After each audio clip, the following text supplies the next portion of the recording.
2 kilo chicken biryani. Welcome Rakkamma kitchen. கறி நல்லா wash பண்ணி எடுத்துக்கலாம். சிக்கன் நல்லா வாஷ் பண்ணி எடுத்துட்டு தேவையான பொருள்லாம் முன்னாடியே நம்ம ரெடி பண்ணி வச்சுக்கணும்.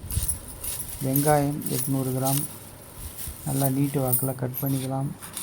தக்காளி ஒரு 400 கிராம் நீட்டாக கட் பண்ணிக்கலாம். ஒரு 5 பச்சை மிளகாய் கட் பண்ணிக்கலாம். கொத்தமல்லி தழை கட் பண்ணிக்கலாம். புதினா ஒரு சின்ன கட்டு கழுவி ரெடி பண்ணி வச்சுக்கலாம். ஒரு பாத்திரம் வச்சுக்கின்னு 400 கிராம் ஆயில் ஊற்றிப்போம். நம்ம கட் பண்ணி வச்ச வெங்காயத்தை அதில் ஆட் பண்ணிப்போம். வெங்காயம் நல்லா பொன்னிறமாக வதங்கணும். நீங்கள் அவசரப்பட்டு எதுவும் பண்ணாதீங்க. பொன்னிறமாக வதங்கினா தான் நம்ம பிரியாணி நல்லா டேஸ்ட்டாக இருக்கும். பட்டை ஒரு 4, ஏலக்காய் ஒரு 5, ஜாதி பத்திரி கொஞ்சம் ஒரே ஒரு பீஸு, ஸ்டார்பூ. அப்போ வெங்காயத்தை நல்லா வதக்கிங்க.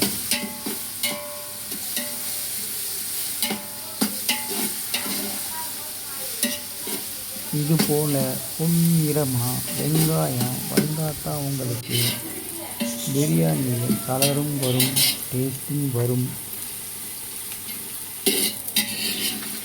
வீட்டிலேயே சுலபமாக இந்த மெத்தடை ஃபாலோ பண்ணாலே உங்களுக்கு நல்ல டேஸ்ட் வரும். ஒரு 25 கிராம் தனி மிளகாய் தூள் போட்டுக்கோங்க.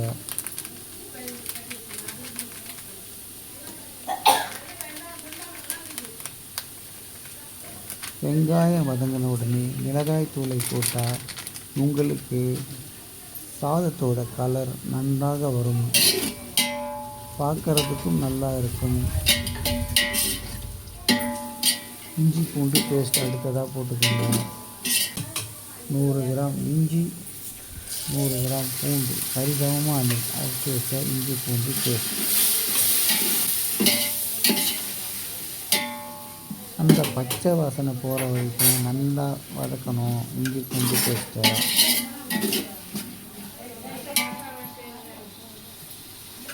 ஆயில் தனியாக பிரிஞ்சு வர அளவுக்கு நல்லா வதக்கி விடுங்க.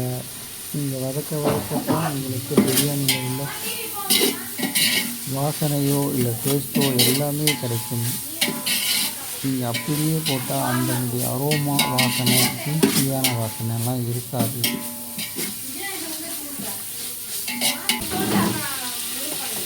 நல்லா ஆயில் பிரிஞ்சு வர வரையும் வதக்கணும்.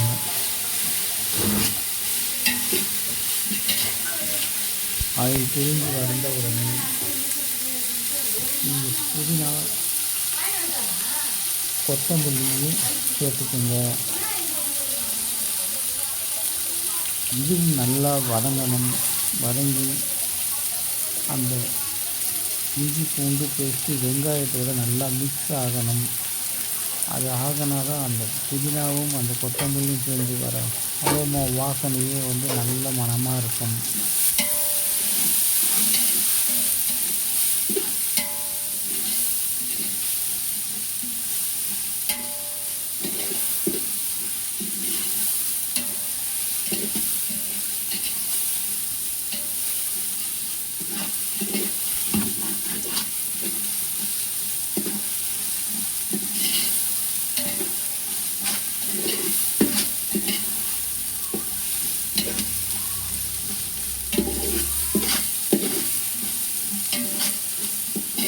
நல்லா வதங்கின உடனே நமக்கு தீச்சல் பிடிக்கிற மாதிரி, அடி பிடிக்கிற மாதிரி இருந்தால் நம்ம கேஸோட ஃப்ளேமை கொஞ்சம் கம்மி பண்ணிக்கலாம்.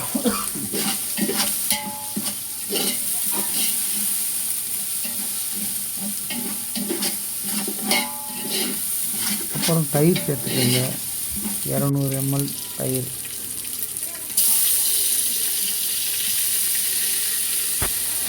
தயிர் சேர்த்து நல்லா வதக்கி விடணும்.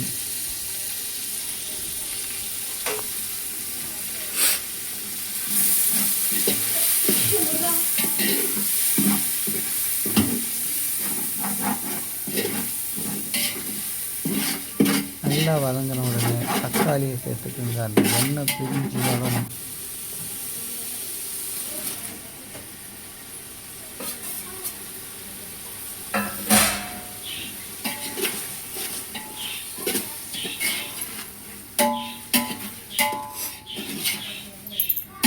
நீங்கள் எவ்வளோக்கு எவ்வளோ வதக்குறீங்களோ அவ்வளோக்கு எவ்வளோ டேஸ்ட் நல்லாயிருக்கும் பிரியாணியில். உப்பு போட்டுக்கோங்க. உப்பு போட்டுக்கினா சீக்கிரமும் வதங்கிடும். நல்லா ஒரு கைப்பிடி அளவு உப்பு போடுங்க. கரெக்டாக இருக்கும். 2 கிலோ உப்பு. சிக்கன் சேர்த்துக்கலாம்.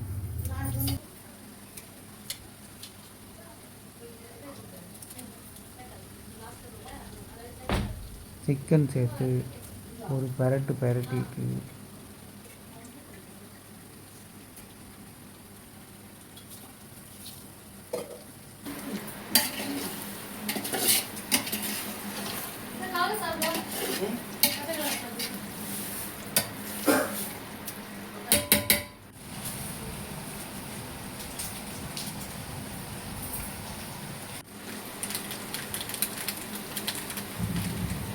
10 கிராம் கரம் மசாலா, 10 கிராம் பிரியாணி மசாலா இதையும் சேர்த்துக்கலாம்.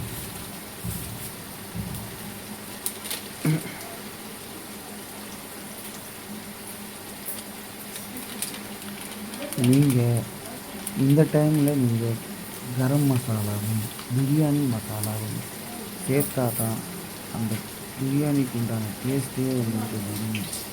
இதற்கு முன்னாடியே சேர்த்துட்டா உங்களுக்கு அந்த அளவுக்கு அந்த டேஸ்ட் பிடிக்காது.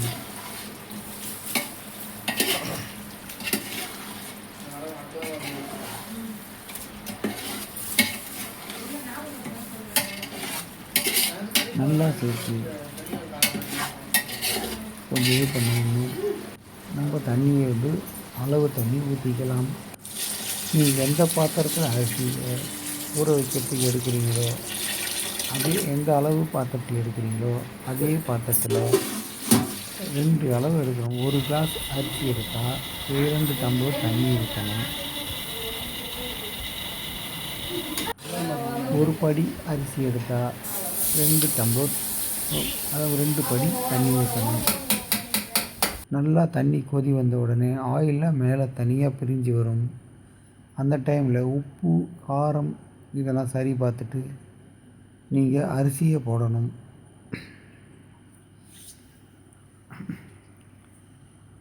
அரிசியை போட்டு ஒரு கிளறிட்டு எலுமிச்சம்பழம் பிழிஞ்சு விட வேண்டும்.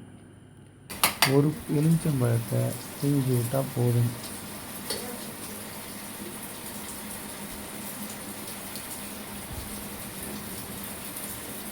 இந்த ஒரு எலுமிச்சம்பழத்தை பிழிஞ்சு விட்டுக்கிட்டு ஒரு கிளறி உப்பு காரம் மறுபடியும் சரி பார்க்கணும். நீங்கள் இந்த டைமில் சரி பார்த்தா தான் பார்க்க முடியும். சாப்பாடு வெந்துட்ட உடனே நீங்கள் போடக்கூடாது, போடவும் முடியாது, எதுவும் பண்ண முடியாது. இப்போ அந்த புளிப்பு தன்மை போய் உப்பு காரம் புளிப்பு எல்லாம் சரியாக இருக்கான்னு பார்த்துக்கணும். நான் போட்டது எல்லாம் கரெக்டாக இருக்குது. நீங்கள் சரி பார்த்துருங்க. தேவையான போட்டுட்டு நீங்கள் அடிக்கடி எடுத்து கிளறி விட்டிங்கன்னா இது போன்ற மாதிரி வந்துடும். இது ஒரு பக்குவம். இந்த பக்குவத்துக்கு அரிசி வந்த உடனே நீங்கள் ஃபுல்லாக மேலே இருக்க அரிசி எல்லாத்தையும் மட்டம் பண்ணிவிட்டு தட்டி போட்டு தம் போட்டு விட வேண்டியதுதான். ரொம்ப கிளறினாலும் அரிசி உடையும். நீங்கள் சைடில் இது பண்ணி தான் கிளறணும். இது போல் மட்டமாக்கி நீங்கள் மூடி ஒரு பெஞ்ச் பாத்திரத்தை வச்சிடலாம். அடுத்த 20 நிமிஷம் எடுத்தீங்கன்னா சுவையான பிரியாணி ரெடியாக தான் இருக்கும். பாருங்கள் எப்படி இருக்குது பிரியாணின்னு. சைடில் கரண்டியை போட்டு அப்படியே தூக்கணும்னா சூப்பரான வாசனையான பிரியாணி, உங்களுக்கு சிக்கன் பிரியாணி ரெடி. இது போல் செஞ்சு பார்த்து எனக்கு கமெண்ட் பண்ணுங்கள். வேறு எதனா செய்யணுன்னாலும் ராக்கம்மா சேனலில் கமெண்ட் பண்ணுங்கள், செஞ்சு காமிக்கிறோம். உங்களுக்காக இந்த ராக்கம்மா சேனல். ரக்கம்மா கிச்சனை ஃபாலோ பண்ணிக்கோங்க.